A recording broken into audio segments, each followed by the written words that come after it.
आइए दोस्तों बात करते हैं आज 23 अप्रैल 2020 गुरुवार के मुख्य समाचार और टुडे ब्रेकिंग न्यूज के इस वीडियो में जानेंगे अपन दोस्तों आज देश भर की तमाम बड़ी खबरों को मोदी सरकार की तरफ से कुछ और ऐसे महत्वपूर्ण इंपॉर्टेंट बड़े फैसले लिए गए हैं। इसके अलावा दोस्तों चाइना से शुरू हुए उस बीमारी के वायरस को लेकर भी कुछ और बड़ी खबरें हैं। भारत में अभी उसके कुल कितने मामले सामने आ चुके हैं बताएंगे आपको, और साथ ही प्राइवेट नौकरी करने वालों के लिए, बैंक खाता वालों के लिए भी एक बड़ी खबर है। इसके अलावा दोस्तों अगर आप व्हाट्सएप चलाते हैं तो आपके लिए एक बहुत ही अच्छी खुशखबरी निकल कर आ रही है। एक एक करके सभी अपडेट्स को जानेंगे इस वीडियो में, बिल्कुल ध्यान से बने रहेगा हमारे साथ और एकदम पूरा लास्ट तक जरूर देखिएगा। मैं आपका बिना टाइम वेस्ट किए सीधे ले चलता हूँ आपको पहले अपडेट में। तो देख पा रहे दोस्तों की खुशखबरी है, लॉकडाउन खत्म होने के बाद भी पेट्रोल डीजल की कीमतों में बढ़ोतरी नहीं होगी, क्योंकि पेट्रोलियम मंत्रालय ने इसको लेकर एक आदेश जारी कर दिया। जी हाँ, आपको बता दें लॉकडाउन के बाद भी दोस्तों BS6 पेट्रोल डीजल के लिए कंज्यूमर पर बोझ नहीं पड़ेगा। जी हाँ दोस्तों, सूत्रों के मुताबिक पेट्रोलियम मंत्रालय जो है ना, उसने सरकारी तेल कंपनियों से कहा कि बढ़ी हुई कॉस्ट को तेल कीमतों में मौजूदा गिरावट से एडजस्ट करें और कुछ हिस्सा ही कंज्यूमर पर डालें। और ऐसे में आपको पता होगा आजकल क्योंकि कच्चे तेल के यानी कि क्रूड ऑयल के दामों में गिरावट आ रही है, तो इसीलिए फिर लॉकडाउन के बाद भी बढ़ोतरी नहीं होगी। ठीक है, अगला अपडेट आ रहा है दोस्तों की रद्द नहीं होगी अमरनाथ यात्रा। सरकार ने अपना फैसला वापस ले लिया है, इस तारीख से अमरनाथ यात्रा शुरू होने जा रही है।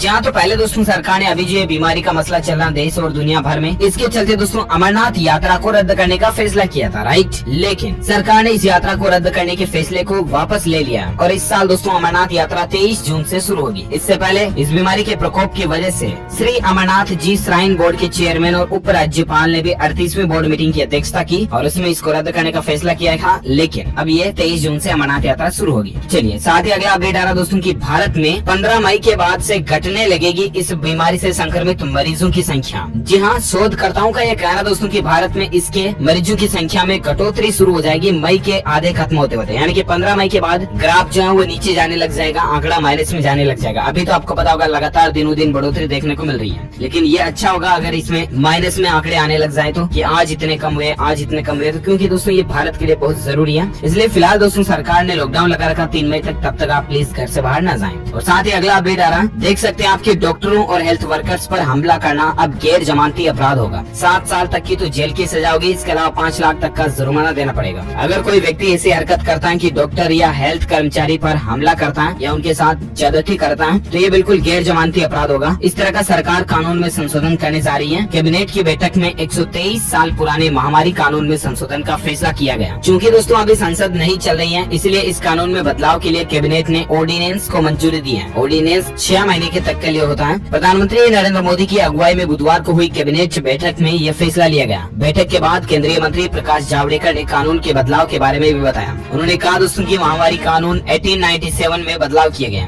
और इसके तहत डॉक्टर्स और हेल्थ वर्कर्स को अब फायदा मिलेगा, यानी बेनिफिट मिलेगा, प्रोटेक्शन भी मिलेगा। इसके अलावा दोस्तों प्रधानमंत्री नरेंद्र मोदी 24 अप्रैल को राष्ट्रीय पंचायती राज दिवस के मौके पर देश भर में कई ग्राम पंचायतों को वीडियो कॉन्फ्रेंसिंग के जरिए संबोधित भी करेंगे। इस मौके पर प्रधानमंत्री मोदी ई ग्राम स्वराज पोर्टल और मोबाइल एप्लीकेशन भी लॉन्च करेंगे। यह पंचायती राज मंत्रालय का एक प्रयास है जो तमाम ग्राम पंचायतों को एक प्लेटफॉर्म देगा जहां से ग्राम पंचायतें अपने अपने इलाके के विकास को लेकर योजनाएं साझा कर सकेंगी। तो ये दोस्तों हमारे भारत के माननीय प्रधानमंत्री नरेंद्र मोदी जी की डिजिटल इंडिया पहल को आगे बढ़ाते हुए ग्राम पंचायतों को कनेक्ट करके एक नया मंच तैयार किया जा रहा है। इससे एटलीस्ट गाँव के विकास में फायदा मिलेगा, है ना। चलिए साथ ही फिलहाल अगला अपडेट आ रहा कि 27 अप्रैल को सभी मुख्यमंत्रियों से भी चर्चा करेंगे पीएम मोदी। कहा कि स्वास्थ्य कर्मियों की सुरक्षा से कोई भी समझौता नहीं हो सकता। इसके अलावा 27 अप्रैल को एक बार फिर से हमारे भारत के जितने भी राज्य हैं उनके सभी मुख्यमंत्रियों के साथ में वीडियो कॉन्फ्रेंसिंग के जरिए बातचीत होगी। अब दोस्तों आप और हमको ये भी कहीं न कहीं लग सकता है, हम सोच सकते हैं कि क्या इस बैठक के बाद 3 मई से भी आगे लॉकडाउन को बढ़ाया जा सकता है। खैर देखते हैं इस बैठक में क्या निर्णय लिया जाता है। अगर सरकार आगे भी लॉकडाउन को बढ़ाती है तो हमें बिल्कुल दिल से और ईमानदारी से लॉकडाउन का पालन करना होगा और सरकार के दिशा निर्देशों को फॉलो करना होगा, ताकि ये आपके परिवार के लिए, आपके खुद के लिए, हम सब के लिए बेहतर साबित होगा। चलिए साथ ही फिलहाल अगला अपडेट आ रहा दोस्तों की बिल गेट्स कौन है पता ना आपको, जो दुनिया के सबसे नंबर 1 रईस आदमी है, रिचेस्ट पर्सन ऑफ वर्ल्ड है। जी हाँ, ये दुनिया के सबसे अमीर आदमी है। और ऐसे में दोस्तों माइक्रोसॉफ्ट कंपनी जो है ना, विंडोज, उसके संस्थापक भी है ये। और आपको बता दें दोस्तों की इन्होंने प्रधानमंत्री नरेंद्र मोदी जी को एक चिट्ठी लिखी है, पत्र लिखा, और उसमें उन्होंने लिखा दोस्तों की मुझे खुशी है कि आपकी सरकार ने इस बीमारी से निपटने के लिए असाधारण रूप से डिजिटल क्षमताओं का पूरी तरह से उपयोग किया। आपकी सरकार ने इस बीमारी से संक्रमितों की पहचान करने और उनके संपर्क में आए लोगों की पहचान करने और लोगों को स्वास्थ्य सेवाओं से जोड़ने के लिए आरोग्य सेतु ऐप भी लॉन्च किया। इस वजह से मुझे खुशी है। एटलीस्ट दोस्तों भारत की अच्छाई का जिक्र हुआ है। अच्छी बात है, हम सभी हिंदुस्तानियों के लिए भी बड़े ही गौरव की बात है कि दुनिया का नंबर 1 कॉमन रईस आदमी अगर ये बात बोलता तो अगर आप एक दोस्तों सच्चे हिंदुस्तानी नागरिक हैं, इंडियंस होने के नाते एक लाइक तो बनता है इस वीडियो पर। अभी का भी दिल से लाइक कर दीजिए दोस्तों, ताकि मैं आपको आगे भी इस वीडियो के खबरों के अपडेट में सरकार की नई स्कीमें और काम की महत्वपूर्ण खबरों के बारे में फटाफट से बता देता हूँ। जल्दी से लाइक कर दीजिए ताकि मुझे थोड़ा सा मोटिवेशन मिल जाए, है ना। कर दिया फटाफट से, थैंक यू। चलिए बात करें दोस्तों अपन अगले अपडेट की, तो देख पा होंगे राहत की खबर है। मध्य प्रदेश भोपाल में एक साथ 44 लोगों ने इस बीमारी के संक्रमण को मात दी है। 44 लोग एक साथ ठीक हो चुके दोस्तों, और इसी खुशी में सम्मान में राष्ट्रगान और हम होंगे कामयाब की धुन भी बजाई गई। वाओ, ये अच्छी खबर है। एक साथ इतने लोग जब स्वस्थ होते हैं तो खुशी मिलती है डॉक्टरों को भी और हम सबको। और साथ ही अगला अपडेट देख सकते हैं कि महाराष्ट्र में पिछले 24 घंटों में दोस्तों 431 नए केस देखे गए। 18 लोगों के दुनिया छोड़ देने की खबर है। अब तक 5649 टोटल संक्रमित मामले हो चुके हैं महाराष्ट्र के अंदर। इसके अलावा अपडेट देख सकते हैं कि दिल्ली में इसके मरीजों की संख्या पहुंच चुकी है दोस्तों 2248 है। पिछले 24 घंटों में दिल्ली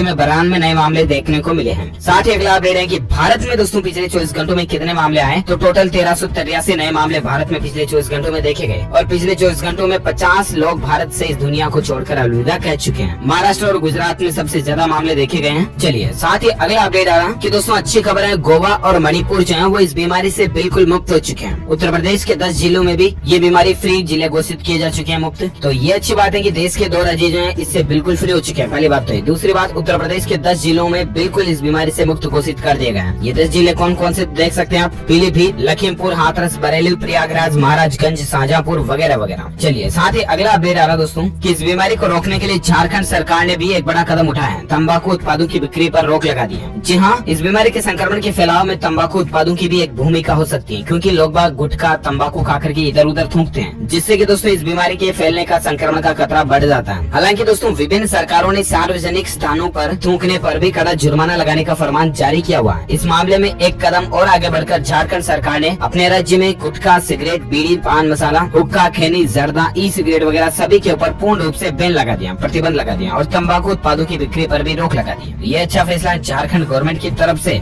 चलिए साथ ही अगला अपडेट आ रहा, आपको पता होगा दोस्तों कल ही जियो और फेसबुक के बीच एक बड़ी डील हुई थी। लॉकडाउन के दौरान दोस्तों ये टेक्निकल कंपनियों के बीच एक बहुत बड़ी डील देखी गई है। अब दोस्तों जियो मार्ट जो है वो व्हाट्सएप के साथ मिलकर काम करेगी और इससे करोड़ों दुकानदारों को जोड़ा जाएगा। जी हाँ, आपको बता दें दोस्तों देश की सबसे बड़ी टेलीकॉम कंपनी रिलायंस जियो और सोशल मीडिया प्लेटफॉर्म फेसबुक के बीच एक साझेदारी हुई है। और इसके साथ ही जियो प्लेटफॉर्म, रिलायंस रिटेल और फेसबुक के मैसेजिंग प्लेटफॉर्म व्हाट्सएप में भी एक कमर्शियल पार्टनरशिप तय हुई है, जो दोस्तों फेसबुक रिलायंस जियो डील का ही एक हिस्सा है। टोटल 43,000 करोड़ रुपए की ये डील रही और इसका एटलीस्ट फायदा छोटे किराने वाले दुकानदारों को मिलेगा। और ऐसे में अपडेट आप देख सकते हैं दोस्तों कि अब व्हाट्सएप से भी होगी शॉपिंग। जानिए देश में आने वाले सबसे बड़े ई कॉमर्स मॉडल के बारे में। जी हाँ, तो दरअसल दोस्तों ये जो जियो और एफबी के बीच में डील हुई है ना, इसका एक मकसद ये भी है कि व्हाट्सएप के जरिए आपके आसपास के सभी किराने के दुकानदार वालों को जोड़ा जाएगा और ऐसे में आप व्हाट्सएप के जरिए ऑनलाइन शॉपिंग कर पाएंगे। इस तरह का एक मॉडल बना रहे हैं मुकेश अंबानी जी और मार्क जुकरबर्ग मिल करके। ये अच्छी बात है, देखते हैं आखिर ये मॉडल कब तक तैयार होता है। और इसके साथ ही आप ये भी देख सकते हैं दोस्तों की फेसबुक डील के बाद मुकेश अंबानी जी जो है ना वो जैक मा को पीछे छोड़ करके एशिया के भी सबसे अमीर आदमी बन चुके हैं। तो ये मुकेश अंबानी जी की तरफ पोजीशन जो कुछ और ऊपर आ चुकी है। इसके अलावा इस जियो फेसबुक डील पर आनंद महिंद्रा जी ने भी ट्वीट करके बात बताई दोस्तों की मुकेश अंबानी जी की सराहना की है। उन्होंने कहा कि ये देश की अर्थव्यवस्था के लिए बहुत ही अच्छा हुआ। जैसा कि मैंने आपको कल भी बताया था, इकोनॉमी के लिए फायदा ही होगा ये। और साथ ही अपडेट देख सकते हैं कि मुकेश अंबानी जी ने कहा दोस्तों की जियो और फेसबुक डील से डिजिटल इंडिया का मिशन भी पूरा होगा। ये वाकई में बहुत बड़ी डील है और FDI रूल्स के अकॉर्डिंग यानी कि फॉरेन डायरेक्ट इन्वेस्टमेंट के तहत भारत में फेसबुक ने ये हिस्सेदारी खरीदी है। रिलायंस जियो कंपनी में 10% तकरीबन हिस्सेदारी ले ली है। चलिए फिलहाल दोस्तों बात करें अपन अगले अपडेट की, तो देख पा रहे कि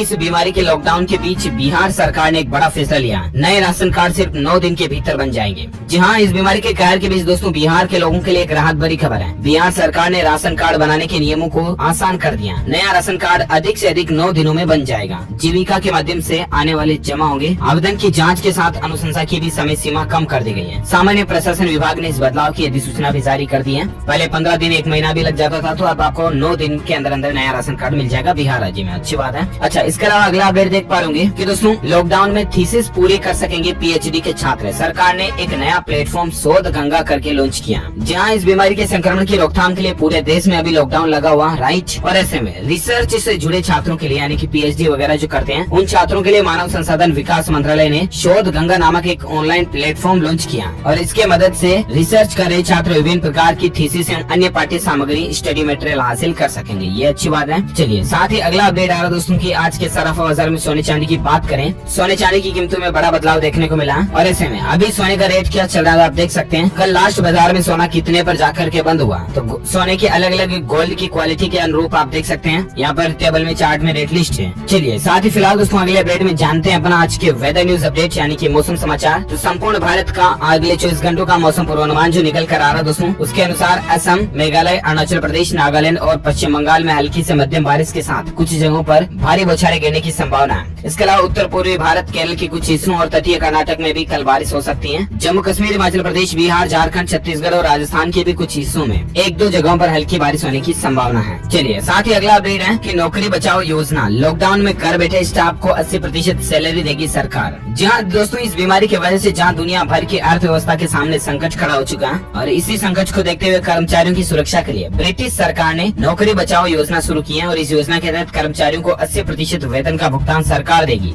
इसके लिए सरकार ने कंपनियों से आवेदन भी मांगे हैं। ब्रिटेन में लॉकडाउन के कारण लगता है लाखों कर्मचारी छुट्टी पर होंगे और इसीलिए ब्रिटेन गवर्नमेंट की तरफ से ये फैसला लिया गया। और वैसे दोस्तों ऐसे फैसले भारत सरकार भी कई सारे लिए हैं, आम लोगों को फायदा देने के लिए, गरीबों को राहत देने के लिए। लॉकडाउन के दौरान राशन वगैरह देने से संबंधित कई सारे फैसले लिए, तो अच्छी बात है। अच्छा अगला अपडेट देख सकते हैं दोस्तों कि उत्तर प्रदेश के योगी आदित्यनाथ जी की कर्तव्य निष्ठता देखिए आप। 2 मिनट का मौन रख करके उन्होंने अपने पिताश्री को श्रद्धांजलि दी और फिर से वापस काम में जुट गए। उत्तर प्रदेश के मुख्यमंत्री योगी आदित्यनाथ, आपको बता होगा उनके पिताजी हैं वो अब हमारे बीच नहीं रहे और ऐसे में उन्होंने पत्र लिखकर अपनी माँ को भावुक संदेश भी भेजा था और इसके बाद दोस्तों उन्होंने अपने ऑफिस कार्यालय से ही 2 मिनट का मौन रखा। बस उनके अंतिम कार्यक्रम में भी वो नहीं गए थे। वाकई में दोस्तों ऐसी शख्सियतों को दिल से सैल्यूट। चलिए साथ ही फिलहाल अगला अपडेट आ रहा है कि रेलवे मात्र 15 रुपए में देगा भरपेट खाना, सभी राज्यों को इसका ऑफर भी भेज दिया गया। जी आपको बता दें देश में इस महामारी के बीच दोस्तों भारतीय रेलवे की तरफ से एक बड़ा फैसला लिया गया। रेलवे ने एक नई पेशकश शुरू की है। रेलवे जो है वो केवल 15 रुपए प्रति भोजन की लागत से खाना उपलब्ध करवाएगा। रेलवे ने राज्य सरकारों को सहूलियत दी है कि वो पैसों का भुगतान बाद में भी कर सकते हैं। तो ये इंडियन रेलवे की तरफ से एक नई पहल है, अच्छी बात है। चलिए साथ ही अगला अपडेट आ रहा है कि ओयो रूम्स भी अपने कर्मचारियों की सैलरी में 25% तक की कटौती करेगी। कुछ को 4 महीने तक के लिए छुट्टी पर भी भेज दिया, ये कहना ओयो रूम्स की तरफ से।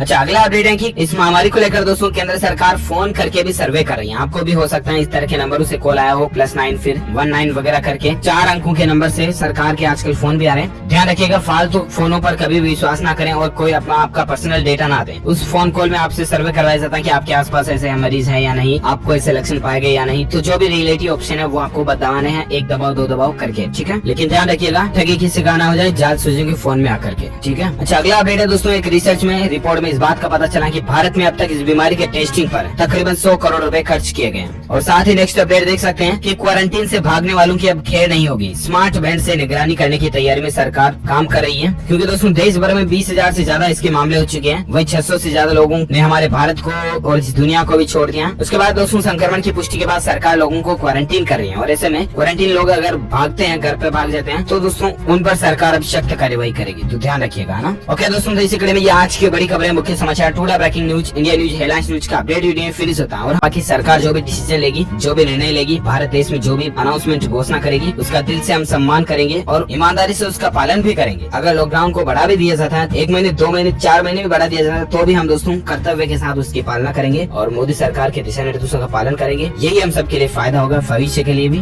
बेहतर होगा। और साथ ही दोस्तों इस वीडियो को लाइक जरूर करना, दिल से लाइक करके शेयर भी करना अपने दोस्तों के साथ फेसबुक और व्हाट्सएप पर। और